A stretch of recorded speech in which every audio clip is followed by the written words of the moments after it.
آج کل ایک ٹاپک پر بہت زیادہ ایشو بنایا ہوا ہے، وہ ہے شوہر کا زوجہ سے زبردستی مطالبہ کرنا ہے، ان کے قریب جانے کا۔ لبرل طبقہ اس پر بہت ایشو بنا رہا ہے کہ یہ ٹھیک عمل نہیں ہے۔ یہ ٹی وی چینلز پہ یہ بحث اٹھائی گئی ہے کہ مرد اگر اپنی زوجہ سے اپنی خواہش پوری کرنا چاہتا ہے، عورت کا موڈ نہیں ہے، تو کیا مرد اس پہ زبردستی کر سکتا ہے یا نہیں کر سکتا؟ یہ لوگ خود ہی اس اوٹ پٹانگ قسم کے مسائل اٹھاتے ہیں، اور جب ہم اس کا جواب دیتے ہیں تو کہتے ہیں یہ مولانا لوگ دیکھو کس قسم کی باتیں کر رہے ہیں۔ تو آپ نہ کریں اس قسم کی باتیں۔ پہلے مسائل کم ہیں کیا دنیا میں جو آپ یہ ٹاپک ایک نیا لے کے بیٹھ گئے؟ اگر کوئی مرد بالفرض زبردستی کر بھی رہا ہے بیوی کے ساتھ، اول تو کرتے نہیں ہیں مرد، آج کل تو خوراکیں ایسی ہو گئی ہیں کہ اس کی ریکوائرمنٹ پوری نہیں ہو رہی ہوتی، زبردستی تو دور کی بات ہے۔ لیکن اگر کوئی کر رہا ہے تو اس کا کوئی اتنا بڑا نقصان ہو رہا ہے کہ آپ اس ٹاپک کو ٹی وی پہ اٹھائیں اور اس پہ ڈیبیٹ کریں اور بحث کریں؟ کام ہے کہ ایک فضول بحث میں لوگوں کو ڈال دیا۔ زبردستی کیا کرے گا وہ؟ کیا اس کا کیا نقصان کر دے گا اگر وہ زبردستی اس نے کر بھی لیا؟ عورت کا تو کوئی نقصان نہیں ہوتا اس میں، نقصان ہوتا بھی کس کا ہے؟ مرد کا نقصان ہوتا ہے، اس کی انرجی خرچ ہوتی ہے، اس کی انرجی یوٹیلائز ہوتی ہے، تو اس میں عورت کی انرجی تو بہت کم جاتی ہے۔ تو یہ کوئی اتنا بڑا ایشو نہیں ہے، اور عام طور پہ مرد ایسا کرتے بھی نہیں ہیں۔ عام طور پر اگر کسی کی زوجہ کا موڈ نہیں ہے تو مرد برداشت کر لیتا ہے۔ ہماری سوسائٹی میں ایسا نہیں ہے کہ وہ مار پیٹ کے زبردستی وہ اس کے ساتھ اپنی خواہش پوری کر رہا ہو، لیکن ہمارے لبرل لوگوں کو نہ کوئی ایشو چاہیے۔ خواتین کے حقوق کے نام پر کسی نہ کسی چیز کو تماشا بنانا ہے انہوں نے، اس کو بھی خواتین کے حقوق میں شامل کر لیا ہے کہ جی مرد اگر اپنی بیوی سے زبردستی کرتا ہے تو عورت پہ ظلم ہے، ہماری سوسائٹی میں یہ بین ہونا چاہیے، یہ پابندی لگنی چاہیے۔ اور ان کے مسائل جیسے سارے حل ہو گئے ہیں۔ اب یہ ایک مسئلہ تھا جو بہت بڑا مسئلہ تھا اور بڑا خواتین پہ جی بہت ظلم ہو رہا تھا کہ مرد سے مراد بھی اس کا میاں ہے، اس کا میاں جو ہے اپنی بیگم سے زبردستی جو ہے اپنی خواہش پوری کر رہا ہے، اس بیچاری کا کیا ہوگا؟ تو مجھے بتاؤ، یہ تو میں تو جواب میں یہ اس ٹاپک کو جواب میں ریکارڈ کروا رہا ہوں نا، ورنہ یہ ہماری سوسائٹی میں اول ایسا ہوتا نہیں ہے کہ مرد زبردستی کرتے ہوں، بہت کم ریشو ہے۔ اور ایسے مرد کو تو ایوارڈ ملنا چاہیے، یار تیری صحت ماشاءاللہ، خوراک ایسی کھا رہا ہے کہ جی۔ ورنہ میاؤں کے جو حالات آج کل، آپ لوگ کے علاوہ میاؤں کی بات کر رہا ہوں، جو رپورٹیں ہیں وہ تو زبردستی تو دور کی بات، وہ تو اس کا مطالبہ نہیں پورا کر پا رہے۔ آپ کہہ سکتے ہیں پھر 4 شادیوں کی میں کیوں ترغیب دے رہا ہوں؟ ترغیب تو بھائی سب کو دی جائے گی، اثر اسی پر ہوگا جس کا ٹیسٹوسٹیرون لیول پورا ہوگا، ٹھیک ہے نا؟ جس کی صحت صحیح ہوگی اسی کو خواہش پیدا ہوگی، نہیں ہوگی تو وہ تو بیان سنتا رہے گا۔ اور کیونکہ اس کے لیے صرف جذبہ نہیں چاہیے بھائی، جسم میں طاقت بھی چاہیے۔ تو لیکن سارے ایک جیسے تھوڑی، صحت مند بھی ہیں الحمدللہ۔ اب مسئلہ یہ ہے کہ جب ٹی وی میں اچھال لیا گیا ہے تو میں اس کو ایکسپلین کر دیتا ہوں۔ دیکھو، یہ جو خواتین کے حقوق میں یہ بات اٹھائی جا رہی ہے کہ شوہر اپنی بیوی سے اپنی سیکشول ڈیزائر زبردستی پوری نہیں کر سکتا، یہ عورت پہ ظلم ہے، یہ مسئلہ اٹھایا جا رہا ہے۔ اکارڈنگ ٹو اسلام یہ عورت پہ ظلم یا بیوی پہ ظلم نہیں ہے۔ میں تو اسلام کو آپ کے سامنے رکھوں گا، جو اللہ کا قانون ہے وہ یہی ہے کہ اللہ کے قانون میں یہ عورت پہ ظلم نہیں ہے، بلکہ عورت مرد کی خواہش پوری کرنے میں اس کا ساتھ نہیں دیتی، اسے کوئی بیماری بھی نہیں ہے، یا تو بیمار ہے تو ایک الگ بات ہے، پھر تو روک سکتی ہے شوہر کو، یا اس کو مینسز آ رہے ہیں پھر بھی روک سکتی ہے، نہ اسے بیماری ہے نہ کوئی مینسز ہیں، تو پھر عورت اگر روکتی ہے تو یہ مرد پہ ظلم ہے۔ تو یہ مردوں کے حقوق کے لیے آواز اٹھانی چاہیے کہ کوئی مرد اپنی زوجہ کے قریب آنا چاہتا ہے، عورت اس کو روک دیتی ہے، تو عورت مظلوم نہیں ہے۔ مظلوم کون ہے ایسے موقع پہ؟ اسلام کہتا ہے مرد مظلوم ہے۔ اب ہم میڈیکلی دیکھتے ہیں، اخلاقی لحاظ سے دیکھتے ہیں کہ اسلام کی بات صحیح ہے یا ان لبرل لوگوں کی جو خواتین کے حقوق کے نام پہ خواتین ہی کا بیڑا غرق کر رہے ہیں۔ میں بھی بتاؤں گا، اس سے عورت کے حق نہیں ملے گا، اس کا بیڑا غرق ہوگا۔ یہ جو لبرل لوگ ہیں نا، ان کے لیبل بڑے اچھے اچھے ہوتے ہیں، ویمن رائٹس، لیکن وہ ایسے رائٹس دے رہے ہوتے ہیں جس سے جو رائٹس ملنے بھی چاہیے نا عورت کو، وہ بھی نہیں ملتے۔ آپ خود سوچو، جب ایک بیوی شوہر کو قریب نہیں آنے دے گی تو مرد پھر ادھر ادھر منہ مارے گا کہ نہیں مارے گا؟ باہر جا کے جب وہ منہ مارے گا تو خراب کس کا گھر ہوگا؟ اسی کا گھر خراب ہوگا۔ جو تھوڑی بہت آپس میں ریلیشن تھے وہ بھی خراب ہوں گے، اور ڈیورس کے نتیجے میں مرد کا اتنا نقصان نہیں ہوتا جتنا نقصان کس کا ہوتا ہے؟ عورت کا۔ ہماری سوسائٹی کے جو لبرل لوگ ہیں ہماری سوسائٹی کو قیاس کرتے ہیں یورپ پہ کہ وہاں تو ڈیورس کا عورت کو کوئی نقصان نہیں۔ او بھائی، ان کو فائدہ کب ہو رہا تھا جو نقصان ہوگا؟ وہاں عورت کو شادی کے بعد کوئی فائدہ کہاں ہوتا ہے جو نقصان ہوگا؟ یہاں تو بے شمار فائدے ہوتے ہیں اس کو شادی کے بعد، بے شمار فائدے عورت کو نکاح کے بعد ملتے ہیں۔ ساری زندگی کا نان نفقہ، گیس بجلی کا بل، مکان پرووائڈ کرنا، اس کو وراثت ملنا، اور محبت زیادہ ہو تو زندگی میں پراپرٹی اس کے نام کر دینا۔ ہم تو دیکھ رہے ہیں پوری پراپرٹی بیوی کے نام کر دیتے ہیں، پھر اس کے بچوں کا سارا خرچہ, اس کی پریگننسی کا خرچہ, اس کی ڈلیوری کا خرچہ, بچیوں کی شادی کی ٹینشنیں, بچوں کی پڑھائی کی ٹینشنیں, یہ سارے بینیفٹس عورت کو شادی کے بعد ملتے ہیں کس کی طرف سے؟ مسلم سوسائٹی میں مرد کی طرف سے ملتے ہیں. تو یہاں ڈیورس اور طلاق ہوگی تو بیڑا کس کا غرق ہوگا؟ عورت کا. لبرل لوگوں کے ہاں کسی کا بیڑا غرق نہیں ہوتا, کیونکہ عورت کو وہ حقوق مل ہی نہیں رہے ہوتے. تو یہ ہماری سوسائٹی کو قیاس کرتے ہیں کس پر؟ یورپ پر. تو لہذا حقوق بھی وہیں سے لے رہے ہیں. ہم نے اپنی سوسائٹی کو اپنی سوسائٹی کے لحاظ سے دیکھنا ہے. تو اسلام نے جب مرد کے کندھوں پہ اتنی زیادہ ذمہ داریاں ڈال دی ہیں, تو مرد کا اگر اپنی زوجہ کے قریب جانے کا دل چاہ رہا ہے تو اسلام کہتا ہے زوجہ کے پاس نو کا آپشن بولو نہیں ہے. نو کا آپشن نہیں. اس میں بڑی شدید وعیدیں ہیں. آپ صلی اللہ علیہ وسلم نے فرمایا کہ جو مرد عورت سے ناراض ہو جائے, وہ چاہ رہا تھا بیوی کے پاس جانا, بیوی نے اجازت نہیں دی, وہ منہ ادھر کر کے غصے میں سو گیا, ساری رات اس پر فرشتوں کی طرف سے لعنت برستی ہے. اس کی کوئی رات, اس عبادت اس رات قبول نہیں ہوتی, اس لیے کہ اس کے لیے اپنے شوہر کی خواہش پوری کرنے میں کوئی زیادہ نقصان نہیں تھا. بس ایک چیز یہ تھی کہ اس کی چاہت نہیں ہے, اس کو اپنی چاہت کے اگینسٹ چلنا تھا. اس کا نقصان تھوڑا ہے, اس کا نقصان بہت زیادہ ہے, کیونکہ جب شہوت اس کے دماغ پہ سوار ہے اور بیگم بھی موجود ہے اور ہے بھی وہ حلال, اس کے لیے رات گزارنا اس کو ڈپریشن کا مریض بنانا ہے. اس کے دل میں بیوی سے نفرت کے جذبات پیدا ہوں گے. پھر جب صبح اٹھ کے دفتروں میں جائے گا ادھر ادھر منہ مارے گا وہ. تو ان تمام بڑے بڑے نقصانات سے بچنے کے لیے اس ایک عورت کو پابند بنا لینا یہ اچھا نہیں ہے کہ بھائی تمہاری خواہش ہے یا نہیں ہے, تم شوہر کے اتنے حقوق ہیں, اس کے ساتھ تمہارا ریلیشن ہے, وہ اپنی ذمہ داریاں پوری کر رہا ہے, تو تم اپنے گھر کا ماحول اچھا بنانے کے لیے اس کی خواہش میں اس کا ساتھ دو. تو یہ آسان ہے. یا اس کو ہم آزاد کر دیں کہ نہیں جی کوئی تمہارا کوئی ریلیشن نہیں ہے, تمہارا موڈ نہیں ہے, تو جاؤ اس کو دفع کرو یہاں سے. وہ کون ہوتا ہے؟ تو جب مرد کے دل میں یہ بات آ گئی نا کہ میری بیوی مجھے یہ سمجھتی ہے کہ تم کون ہوتے ہو بھائی, تو پھر مرد اس سے محبت کرنا چھوڑ دے گا. کیوں نہیں ملے گا گناہ بھائی؟ کیوں نہیں ملے گا گناہ؟ 100% گناہ ملے گا. آپ صلی اللہ علیہ وسلم نے تو یہاں تک فرمایا کہ عورت اگر روٹی بنا رہی ہے, کہ کچن میں خواتین بہت زیادہ کھانے پکانے میں مصروف ہوتی ہیں, مرد کو اگر خواہش ہے بلاتا ہے تو اس کو چاہیے وہ کام چھوڑ دے, وہ چھوڑ دے وہ کام. تو میرے بھائی نے لبرل لوگوں سے حقوق مت پوچھو, ان کے نہ بیچاروں کے اپنے گھر آباد ہوتے ہیں, نہ ان کو گھروں کے ٹوٹنے کی کوئی فکر ہوتی ہے. ان کے یہاں تو سب رائٹس برابر ہیں. ہاں, مرد اگر اپنے حقوق پورے نہیں کر رہا, مرد اگر اپنے حقوق پورے یعنی عورت کے حقوق پورے نہیں کر رہا, کوئی بھی ہو سکتا ہے. کچھ لوگ کہتے ہیں کہ بیوی کے ذمے گھر کا کام کاج نہیں, جیسے جھاڑو پونچھا لگانا یا برتن وغیرہ دھونا. اس بارے میں وضاحت فرمائیں کہ گھریلو کام کس کی ذمہ داری ہے؟ بہت تپے میں بھائی. عورتوں میں مشہور ہے کہ کیونکہ وہ اپنے شوہر کے لیے اولاد دیتی ہیں, اس لیے ان کی یہ ذمہ داری نہیں ہے کہ وہ گھر کے کام کریں. دیکھو بھائی, نکاح کا جو بنیادی مقصد ہے نا, وہ نسل بڑھانا ہے. ہر مخلوق میں اللہ نے نر اور مادہ کا نظام رکھا ہے نسل بڑھانے کے لیے.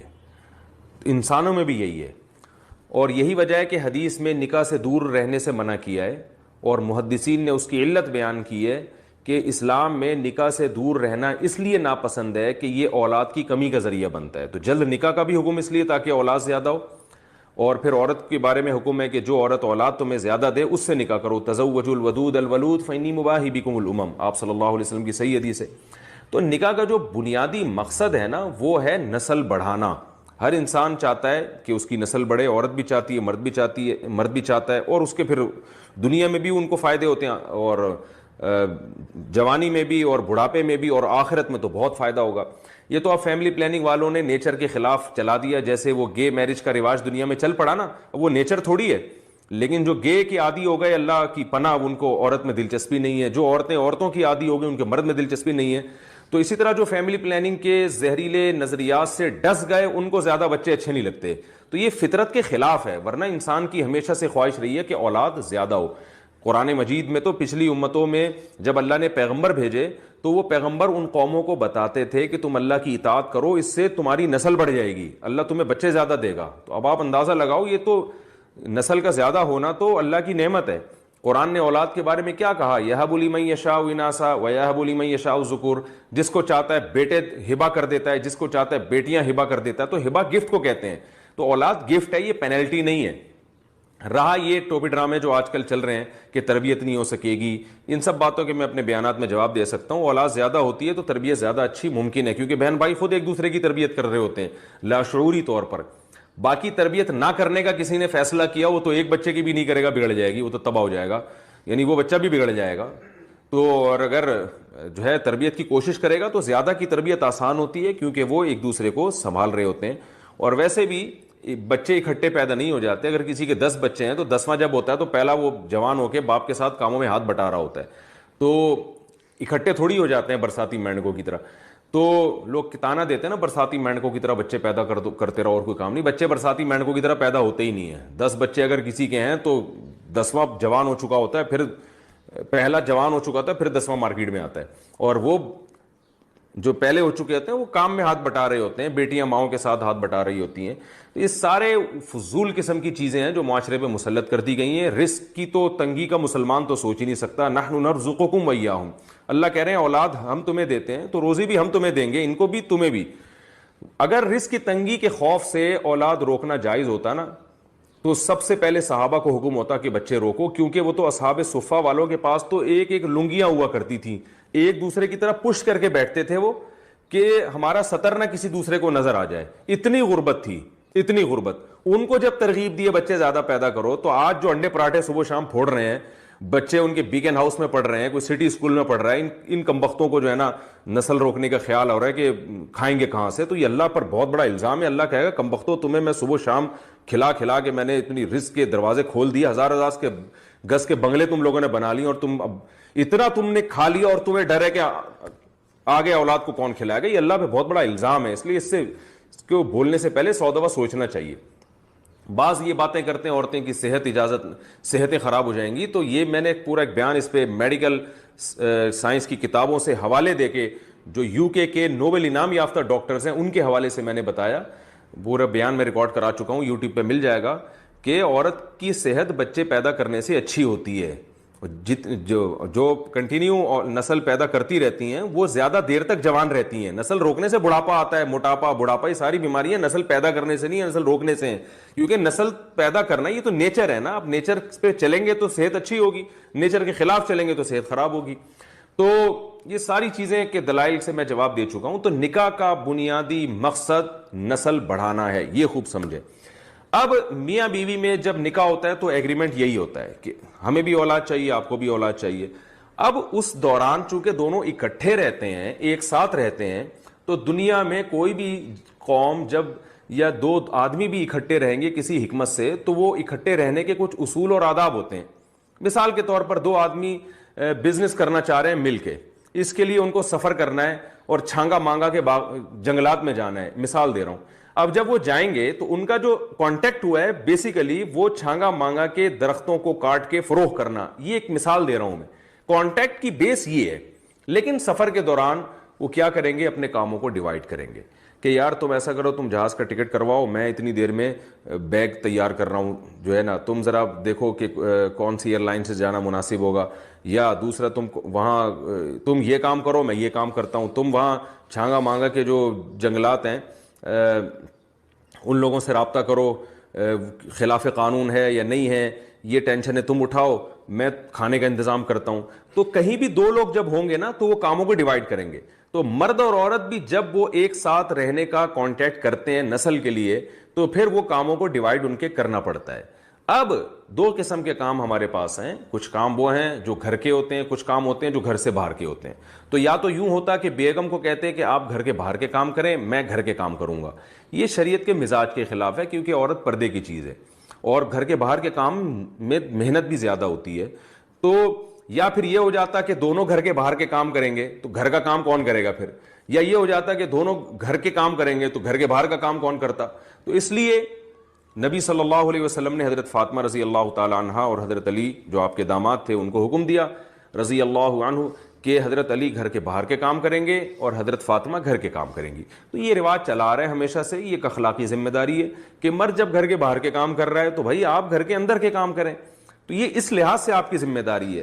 اگر آپ یہ ذمہ داری پوری نہیں کریں گی تو یہ دلیل دینا کہ میرے ذمہ گھر کے کام نہیں ہے, یہ دلیل غلط ہوگی. یہ تو پھر مرد بھی کہہ سکتے ہیں میرے ذمہ گھر کے باہر کے کام نہیں ہے. خواتین کہتی ہیں ہم کوئی ماسی ہیں جو گھر میں پوچھا لگائیں.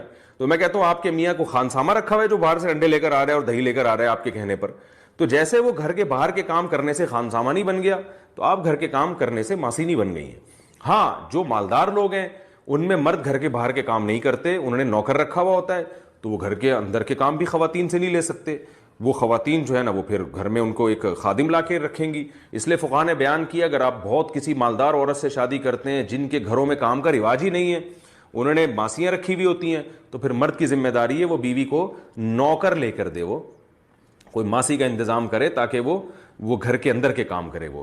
تو کیونکہ قرآن نے حکم دیا نا عاشروہن بالمعروف، ان سے عمدہ طریقے سے پیش آؤ، تو عمدہ طریقہ ہر ایک کا مختلف ہوتا ہے، کلچر بھی بتاتا ہے بعض دفعہ کہ یہ اس کے لیے تو مناسب ہے، اس کے لیے مناسب نہیں ہے۔ تو جو بڑے کروڑ پتی لوگ ہیں، بڑے بڑے گھروں میں رہنے والے لوگ ہیں، ان کی عورتیں گھر میں کام نہ کریں تو کوئی گناہ نہیں ہے، کیونکہ وہ اپنے ابا کے گھر میں کبھی انہوں نے کیا ہوتا، وہ ماسیاں رکھی ہوتی ہیں، ملازمین رکھے ہوئے ہوتے ہیں، تو آپ نے بڑا اونچا ہاتھ مارا، آپ خود جناب دکان آپ کی پکوڑوں کی تھی، شادی آپ نے کسی اونچی فیملی میں کر لی جو گھروں میں ان کی عورتیں کام کرتی نہیں ہیں سرے سے، تو وہ یہ عورت کہہ سکتی ہے کہ میں نے تو کبھی دیکھا نہیں کہ گھر میں پوچھا ہوتا کیا ہے، جھاڑو ہوتی کیا ہے، ہم نے تو اپنے باپ کے گھر میں ملازموں نے کام کیے ہیں تو آپ بھی ملازم کا انتظام کریں۔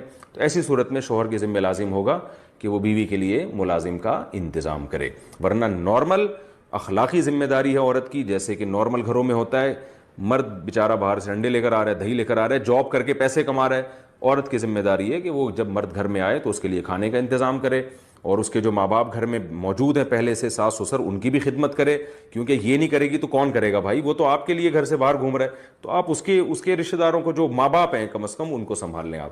تو یہ اخلاقی ذمہ داری ہے، اگر عورت یہ ذمہ داری پوری نہیں کرتی تو پھر مرد کا اس پہ غصہ ہونا بالکل بجا ہے اور اس کو ملامت کرنا بالکل بجا ہے، وہ یہ نہیں کہہ سکتی کہ مجھ پہ میری ذمہ داری نہیں ہے۔ بسم اللہ الرحمن الرحیم۔ آج ہم انشاءاللہ غسل سے متعلق کچھ احکام پڑھیں گے، چونکہ ہمارے ابھی طہارت کا ہی باب چل رہا ہے، غسل کب فرض ہوتا ہے اور غسل کا طریقہ کیا ہے۔ رسول اللہ صلی اللہ علیہ وسلم نے فرمایا ان اللہ لا یستحی من الحق، اللہ تعالی حق بات کو بیان کرنے سے حیا نہیں کرتے۔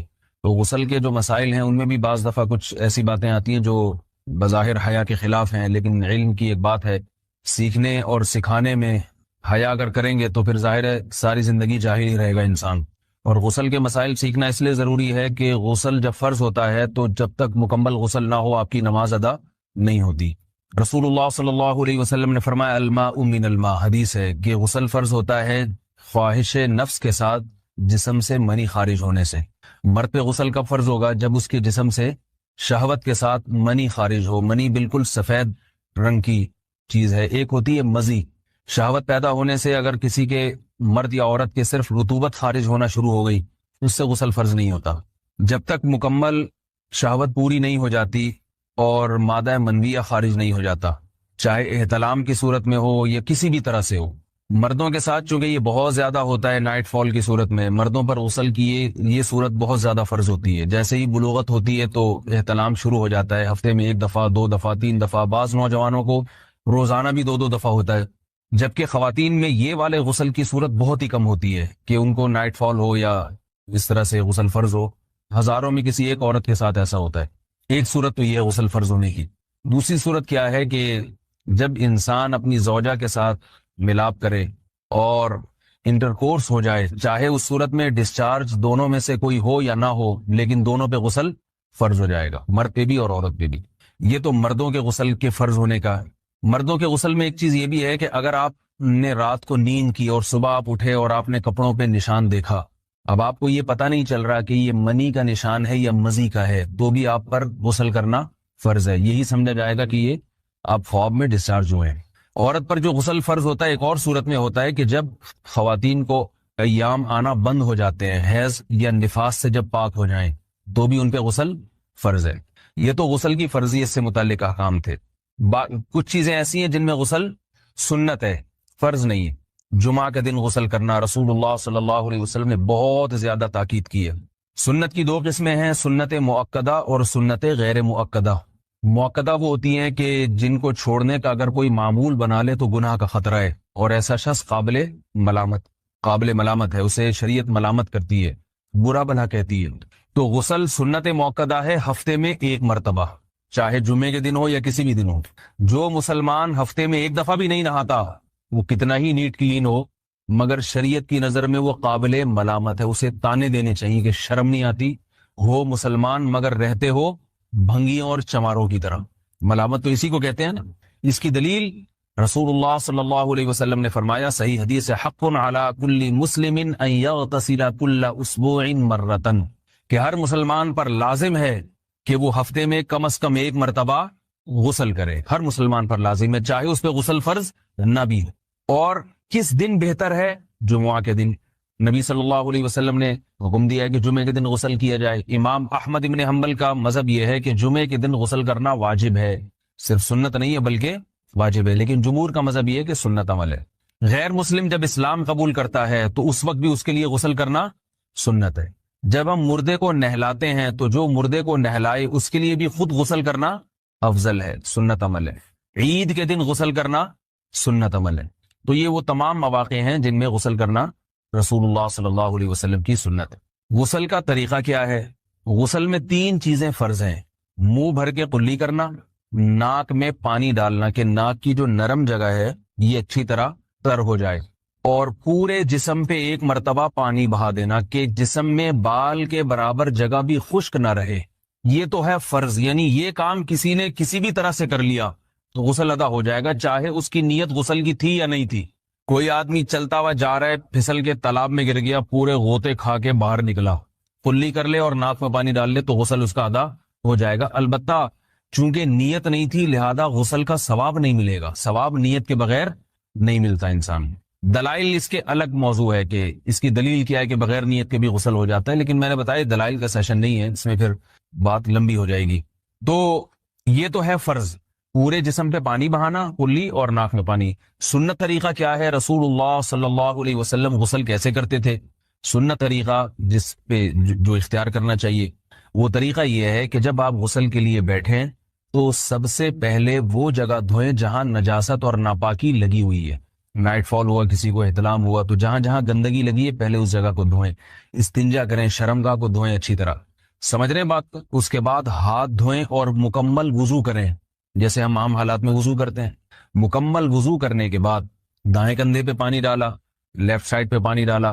پہلے زمانے میں تو چلو سے غسل ہوتا تھا، ہاتھ دھو لیے تو اب چلو سے پانی لے کے یہاں ڈالا جا رہا ہے، چلو سے پانی لے کے یہاں ڈالا جا رہا ہے، پورے جسم پہ ملا جا رہا ہے، اور چلو سے پانی لے کے 3 دفعہ سر پہ ڈالا جا رہا ہے. تو آج کل چلو الو تو ہے نہیں، شاور کے نیچے جا کے کھڑے ہو جاتے ہیں، تو اس میں یہ کہ شاور کھولے اس میں کھڑے ہو جائیں، سارے چلو اس میں خود بخود ہی ہو جائیں گے، پورے جسم پہ پانی بہ جائے گا. نبی صلی اللہ علیہ وسلم کے دور میں یہ جدید چیزیں نہیں تھیں، شیمپو اور صابن. تو آپ صلی اللہ علیہ وسلم بیری کے پتوں سے غسل کی ترغیب دیا کرتے تھے. بیری کے پتوں کو اگر پانی میں پکایا جائے تو پانی میں میل کچیل صاف کرنے کی صلاحیت بہت بڑھ جاتی ہے. ہمارے زمانے میں اس تکلف کی ضرورت نہیں ہے، صابن ملتے ہیں اس سے نہایا کریں. بہرحال کہنے کا مقصد یہ آپ لوگوں سے، تو یہ سنت طریقے سے غسل ہو جائے گا آپ کا. سمجھ رہے ہیں بات کو؟ سب سے پہلے استنجا کیا، اس کے بعد وضو کر لیا، اس کے بعد غسل کر لیا. اگر کسی نے غسل میں وضو نہیں کیا اور ویسے ہی پورے جسم پہ پانی بہا دیا تو بھی اس کا وضو خود بخود ہو جائے گا. اس غسل سے وہ نماز پڑھ سکتا ہے، کیونکہ بعض لوگ غسل کرنے کے بعد دوبارہ وضو کر رہے ہوتے ہیں. اس کی ضرورت نہیں ہے، کیونکہ جب غسل کرتے ہیں تو وضو والے اعضاء تو خود بخود اس میں دھل جاتے ہیں. یہ ہے غسل کا طریقہ. وضو کیسے ٹوٹتا ہے؟ جن چیزوں سے غسل فرض ہوتا ہے ان چیزوں سے وضو تو بہرحال ٹوٹتا ہی ہے. اس کے علاوہ بھی وضو ٹوٹتا ہے. اس سے پچھلے لیکچر میں نے کچھ تفصیل بتائی تھی کہ نجاست جسم سے کہیں سے بھی خارج ہو جائے یا نجاست نکل کے بہہ پڑے. اگر قضائے حاجت کی جگہوں سے نجاست خارج ہوئی ہے تو نظر بھی آ جائے وضو ٹوٹ جائے گا، اور قضائے حاجت کے علاوہ جگہوں سے اگر نجاست خارج ہوئی ہے، خون وغیرہ ہے جیسے، تو جب تک نکل کے بہے گا نہیں تو اس وقت تک وضو نہیں ٹوٹے گا. سمجھ رہے ہیں بات کو؟ وضو کا طریقہ کیا ہے؟ سب سے پہلے دونوں ہاتھوں کو دھویا جائے، 3 دفعہ کلی کی جائے. وہ اس برائی سے بچاتی ہیں، ان میں وہ ڈیزائرز نہیں ہوتی جو مردوں میں رکھی ہیں. یوسف علیہ السلام کو کنڈی لگا کے دروازہ بند کر کے عزیز. اسی طرح یاد رکھو یہ جو بے حیائی کے کام ہے نا، بے حیائی والے کام، بدکاری ہے، زنا ہے، یہ دونوں کے لیے برا ہے. اس لیے سزا اللہ نے سیم رکھی ہے. مرد اگر زنا کرتا ہے تو بھی 100 کوڑے لگتے ہیں، عورت زنا کرتی ہے تو بھی 100 کوڑے. مرد شادی شدہ زنا کرے گا تو رجم ہے، عورت کو بھی رجم ہے. لیکن جہاں زنا کی سزا کی بات آئی ہے نا تو اللہ نے عورت کا ذکر پہلے کیا کہ اس کو سزا دو، مرد کا دوسرے نمبر پہ کیا ہے. قرآن میں ہمیشہ مرد اور عورت کا جہاں بھی تذکرہ آئے گا مرد پہلے ہوگا، عورت کا تذکرہ اللہ اس کے بعد کرتے ہیں. لیکن چند مقامات پہ اللہ نے عورت کا تذکرہ پہلے کیا، مرد کا بعد میں. جیسے زنا کی جہاں بات آئی ہے الزانیۃ والزانی، زنا کرنے والی عورت اور مرد دونوں کو کوڑے مارو. تو پہلے ذکر اس لیے کیا ہے کہ عورت کے لیے زنا کرنا زیادہ برا ہے، کیونکہ عورت میں حیا بھی ہوتی ہے جو اس کو برائی زنا سے روکتی ہے. نمبر 2، اس میں یہ شہوت زیادہ نہیں ہوتی، یہ مرد میں زیادہ ہوتی ہے. اس لیے اگر وہ زنا کرے گی نا تو وہ اپنی نیچر کی بغاوت اس نے بہت زیادہ کی ہے. اس نے اپنی حیا کا بھی خیال نہیں کیا، حیا بھی اس کو روک رہی تھی، اور اس میں وہ ڈیزائرز بھی نہیں ہوتی اتنی شدت کے ساتھ جتنی مرد میں ہوتی.